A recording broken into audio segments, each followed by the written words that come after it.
লোকে মোৰ টুইটত দেখাও পাইছে আমি ৰাজ্য চৰকাৰে এটা সিদ্ধান্ত লৈছে যে ভৱিষ্যতে ৰাজভৱনৰ সন্মুখত কোনো ধৰ্ণা ধৰ্মঘট হ'ব নোৱাৰিব আৰু কোনোবাই ধৰ্ণা ধৰ্মঘট কৰিলে যি ধৰ্ণা ধৰ্মঘটৰ বাবে নিৰ্দিষ্ট স্থান আছে তাতে তেওঁলোকে ধৰ্ণা ধৰ্মঘট কৰিব পাৰিব আৰু যোৱাকালিৰ ঘটনাটোত যিসকল লোকে এই গোটেই পুলিচৰ বেৰিকেড আদি ভাঙাৰ বাবে প্ৰচেষ্টা কৰিছিল তেওঁলোকৰ ওপৰত সিটি পুলিচে ফৌজদাৰী গোচৰ লিপিবদ্ধ কৰিছে একেটা ঘটনাকে ইলেকশ্যনৰ আগত খানাপাৰাত তেওঁলোকে কৰিবৰ বাবে চেষ্টা কৰিছিল যোৱাকালি ৰাজভৱনত কিবা কাৰণত নহয় কিবা কাৰণত কংগ্ৰেছ দলে গুৱাহাটীৰ ভিতৰত বহু দিনৰ পৰা কিবা এটা ঘটনা সংগঠিত কৰাৰ বাবে চেষ্টা কৰি আছে তেওঁলোকৰ উদ্দেশ্য মই নাজানো কিন্তু তেওঁলোকে সচিবালয়ৰ সন্মুখতে হওক বা ৰাজভৱনৰ সন্মুখতে হওক তেওঁলোকে বহু দিনৰ পৰা ইয়াত এটা গণ্ডগোল এটা কৰিব বিচাৰি আছে this is third fourth attempt গতিকে মই ভাবো যে এইবাৰ আমি যিসকলক ভিডিঅ'ত দেখা পাম যিসকলৰ ফটো আছে যেহেতু পাৰমিশন নোলোৱাকৈ তেওঁলোকে কামটো কৰিছিল আমি কঠোৰ ব্যৱস্থা আমি হাতত ল'ম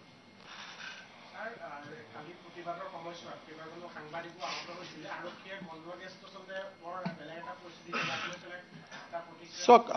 মই ভাবো যে এনেকুৱা ঘটনাত কালি যে গুলি চালনা নহল আৰু সাংবাদিকসকলো সন্মুখত আছিলে তাত কংগ্ৰেছ দলৰ লগত জড়িত নোহোৱা ব্যক্তিও আছিলে যিসকলে প্ৰচেছনৰ নেতৃত্ব লৈছিল তেওঁলোকে এটো চাব লাগিছিল যে পুলিচে যদি গুলি চালনা কৰে টিয়াৰ গেছ চলাই তেওঁলোকৰ পৰিৱৰ্তেও কাখত থকা মানুহৰো ক্ষতি হ'ব আৰু তেওঁলোকে ৰাজভৱনত বিচাৰিছিলে কি ৰাজ্যপালটো নাছিলে তেওঁলোকে কিয় তাত গৈছিল মই এটো কথা আজিলৈকে বুজি পোৱা নাই যত গভৰ্ণৰ মণিপুৰত আছে যদি গভৰ্ণৰজন মণিপুৰত আছে ঘৰটোতো খালি হৈ আছিল গভৰ্ণৰ আছে বুলে নহয় জোৰ কৰি গৈ তেওঁক মেমৰেন্ডাম দিম তেতিয়া আমি কলোহেতেন ঠিক আছে 10 জন আহক 50 জন আহক 5 জন আহক ভিতৰত লৈ গলোহেতেন চাহ খোৱালোহেতেন মেমৰেন্ডাম ললোহেতেন গভৰ্ণৰ নথকা সময়ত তেওঁলোক ৰাজভৱনত কিয় গৈছিল এইটো প্ৰশ্নৰ মই উত্তৰটো বিচাৰি পোৱা নাই যদি গভৰ্ণৰ নাইয়ে তে ৰাজভৱনত আপুনি কিয় গৈছিল আৰু আপুনি গৈ পেলাই এনেকুৱা ব্যৱহাৰ কৰিলে যে তাৰ কাৰণে পুলিচে যদি কালি আপোনালোকেতো টিয়াৰ গেছৰ কথা কৈছে যদি পুলিচে কিবা কাৰণত ফায়াৰিং কৰিবলগীয়া হলেতো ইমান সৰু ৰাস্তা আৰু কোনো মানুহটো তাত প্ৰস্তুত হৈ যোৱা নাই যে ঘটনা এটা ঘটিব গতিকে কংগ্ৰেছ দলে নিজৰ কৰ্মীসকলৰ উপৰিও সাংবাদিকসকলৰো জীৱন তেওঁলোকে এটা প্ৰত্যাহ্বানৰ সন্মুখলৈকে লৈ গৈছিল আৰু মই জাৰ্নেলিষ্টসকলকো ৰিকুৱেষ্ট কৰিম যে আপোনালোকে এনেকুৱা কাৰণ কংগ্ৰেছ দলৰ বিহেভিয়াৰটো কোট কেতিয়া কৰি দিয়ে ঠিক নাই বহুত ওচৰত যাব নালাগে কাৰণ ৰাহুল গান্ধী ইনাখন আহোতে আমি খানাপাৰা দেখা পাইছিলো একেটা কামেই কৰিছিল হিদিনাখনো পুলিচ ৰেষ্ট্ৰেইন হৈ থাকিলে নলে হিদিনাখনো টিয়াৰ গেছ পুলে গুলি চালনা হলহেতেন কাৰণ তেওঁলোকৰ গোটেই উদ্দেশ্যটো হল বেৰিকেডটো ভাঙি ভিতৰত সোমাই যাব লাগে এটা ভিতৰত সোমাই গৈ কি পাব ৰাজভৱনত যদি গভৰ্ণৰে নাই ভিতৰত সোমাই লণ্ডভণ্ড কৰাৰ বাদেতো বেলেগ কোনো ৰাস্তা নাই তেওঁলোকে যদি আমাক কলেহেতেন যে নহয় আমি হুলস্থুল কৰিছো কিন্তু 10 জনক আমাক ভিতৰত যাব দিয়ক 15 জনক আমাক ভিতৰত যাব দিয়ক 20 জনক আমাক ভিতৰত যাব দিয়ক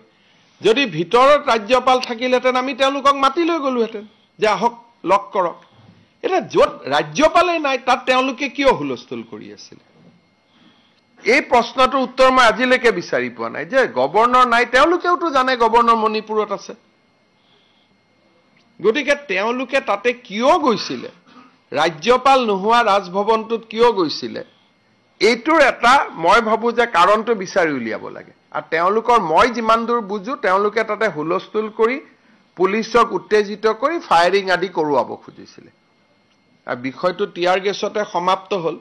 কিন্তু তেওঁলোকে আৰু মই পুলিচকো খুজিছো পাৰমিশন লৈছে নেকি নহয় ইনফৰমেশন দিছে যে আমি যাম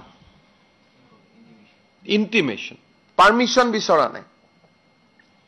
গতিকে মই পুলিচক কৈছো গোটেই ঘটনাটো যেহেতু অকল কংগ্ৰেছৰ সদস্যই আহত হোৱা নাই সাংবাদিকসকলো আহত হৈছে সেইকাৰণে বিষয়টো তদন্ত কৰিব লাগে এফআইআৰ কৰিব লাগে মই উদ্দেশ্যটো এতিয়া কাৰো লগত মই কথা পাতা নাই মই আজি ইমান দিনে বিৰোধী কৰিছো আন্দোলন কৰিছো কেতিয়াও গভৰ্ণৰ নাথাকা জায়গাত ৰাজভৱনত কিয় যাম থাকা জায়গাতহে যাম